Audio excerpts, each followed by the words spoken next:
Hey, it's Art. Welcome back to the channel and to the fifth and final part of my 5-part series where I ultimately share 100 of my favorite music production techniques. This video, like all of the others, is in the format of being under 10 minutes long, and I will be sharing 20 music production techniques throughout the video. There is an accompanying PDF to this video where I go into greater detail about each of the 20 techniques that we will be discussing, and there is also a link to the playlist in case you want to go back or if this happens to be the first video that you see in this series. So if you're interested in learning more, check out the description box down below. Without further ado, let's hop into the digital audio workstation and get started with these final 20 music production techniques in this series. Shimmer, delay, and reverb are great ways to add some top-end sparkle and shimmer to our sounds, hence the name. It's set up just like we set up a regular delay or reverb return, except we do a pitch shifter before the delay or reverb and pitch it up 1 or more octaves. So in this case, I have a guitar being sent to 1 shimmer right here.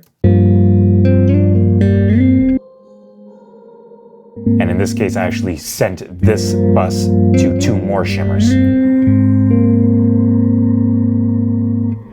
Tuning samples is nothing new, but it is a great way to take any sample and use it in any key. We can also use samplers to make melodies, build-ups, or simply add sonic variation. In this case, I didn't use a sampler and I actually hit the transpose right here on this snare drum to add a little bit of a build-up. You can see that this transpose up here is actually going up and it sounds like this.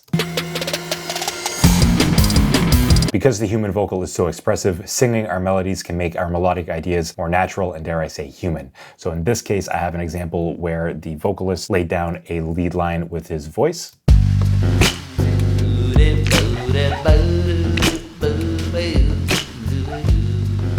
And then doubled that up with the bass.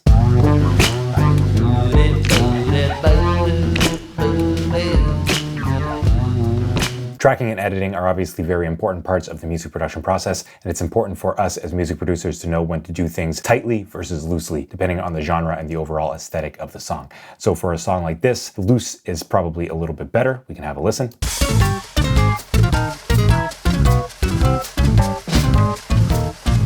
So I'm not overly concerned with being exactly on the grid versus something like this that has to be very tight.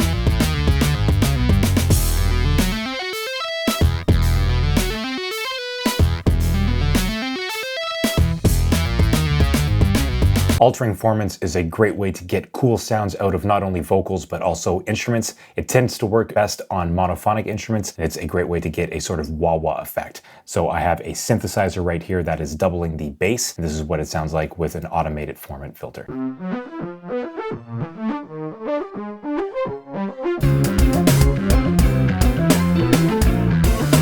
Programming our drums along to scratch takes, whether that's playing on a desk, beatboxing, or actually playing a real drum set, it's a great way to make those drums sound more natural and human in the mix. In this case, we have a beatbox, which I actually kept in the mix, but then I programmed my drums to that.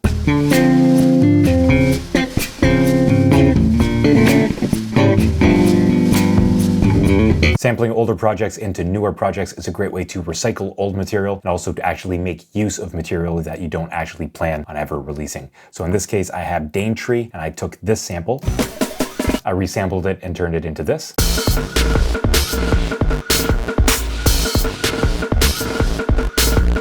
Then I also took this,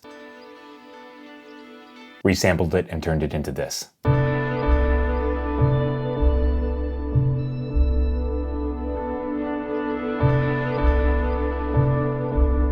We can alter our kick drum samples in order to get more or less perceived low end. Typically speaking, the longer the tail of a kick drum, the more perceived low end. That is because the long waveforms will be more represented as the kick drum tails out.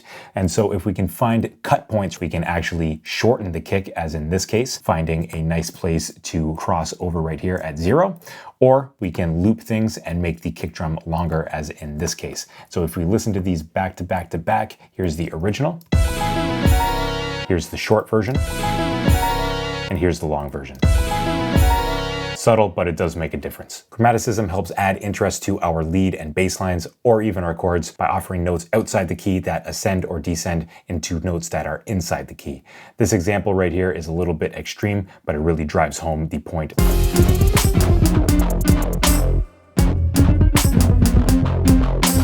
A one-time event, as the name would suggest, is something that happens only once in a song. It could be a special effect, a sample, a fill, a lead line, or anything to give added interest upon first listen, or a sort of Easter egg for any return listeners. In this example, I have this stutter effect that only happens once in the song.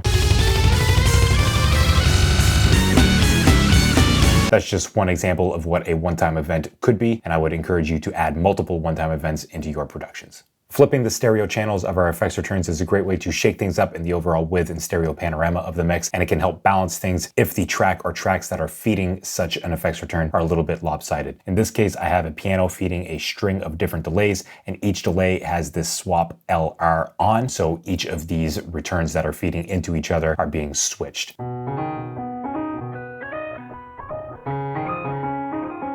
And without.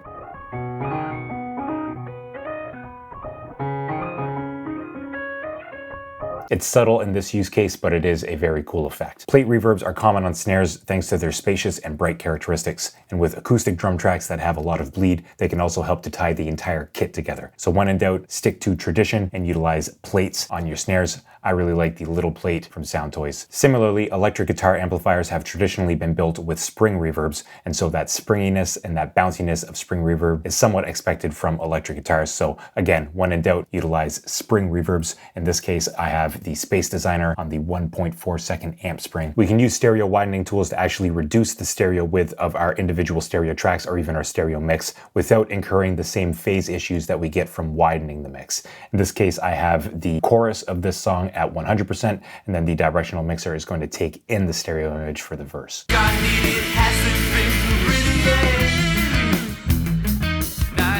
This one admittedly is pretty subtle, but increasing reverb pre-delay can help with transient preservation by allowing that initial burst of energy to cut through before the reverb comes into play. This is especially true with very big reverbs that take up a lot of space in the mix. Here we have a drum plate reverb, and I will adjust this pre-delay so that you can hear the subtle differences.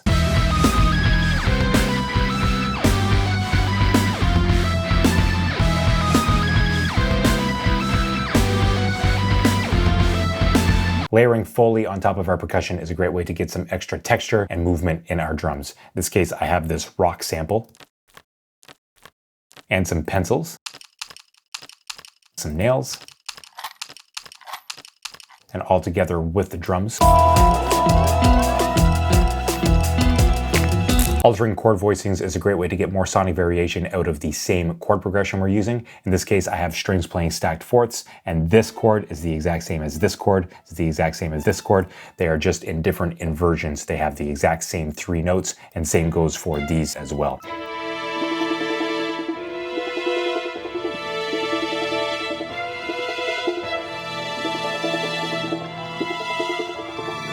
And you heard the sonic variation there. Dual mono EQ is a great way to get some frequency dependent width out of a signal, especially if that signal was originally mono and we split it into a left and right channel and then EQ'd both of those channels differently. So in this case, I have this saw lead. I'm boosting the left channel at around 1200 and I am boosting the right channel at about 7000. So without the EQ, with it's a little bit wider. The Haas Effect is a great way to get width in the mix, especially when the element we are applying it to is originally mono. We effectively copy a source, pan the copies to either sides of the stereo spectrum, and delay one copy by under 40 milliseconds. That way we hear the sound source as being a single source, with the direction of that source being to the side which hits our ear first. We need to test for mono compatibility to make sure it sounds good in mono, and we can also automate for some interesting effects. So this big synth, which is actually a guitar without the Haas Effect, sounds like. And with the Haas Effect, just a lot bigger, a lot wider. And the last technique I have for you in this entire series is consistent organization, ensuring that all of your mix sessions look the same, your production sessions are as similar as possible, your mastering sessions look the same, will help you be that much more creative because you won't have to worry about setting things up every single time. So for example, in this record, Fine Dining with an Octopus, I always had all of my drums, followed by all of my percussion, followed by all of my bass, followed by all of my guitars, synths, orchestral elements, extra effects, and then all of my effects returns minus the ones that were closely related to any tracks. So that concludes the 20 techniques I have for you in this video and the 100 techniques I have for you over the entire playlist. If you haven't checked out the other videos, I would highly encourage you to do so. Cheers.